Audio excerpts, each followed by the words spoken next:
40% இருக்கு அப்படின்னா அவங்களால அந்த ஆஸ்மா ப்ராப்ளத்தை சம்மர் சீசன்ல எதிர்கொள்ள முடியுது. ஏன்னா அந்த சூடு காரணமா அதிகப்படியான சளி தேக்கம் அப்ப இருக்கிறது இல்ல.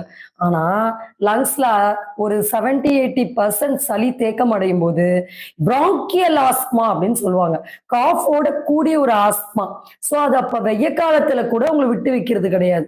சோ அப்ப எந்த அளவுல நுரையீரல் பாதிக்கப்பட்டிருக்கோ அதை பொறுத்து சீசன் டைம்ல வீசிங் வர்றதும் இல்ல அன்சீசன், அதாவது இப்போ இந்த வெய்ய காலத்துல கூட ஆஸ்மா தொந்தரவு இருக்கிறதும் இந்த ஒரு முற்றிலுமான காரணத்தினாலதான் முடிவு செய்யப்படுது.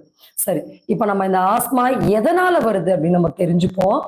ஆஸ்மா நோய் அப்படின்றது நுரையீரல் சம்பந்தப்பட்ட பிரச்சனையாக இருந்தாலும் கூட இது கம்ப்ளீட்டா வயிறு செரிமான சம்பந்தப்பட்ட ஒரு பிரச்சனை.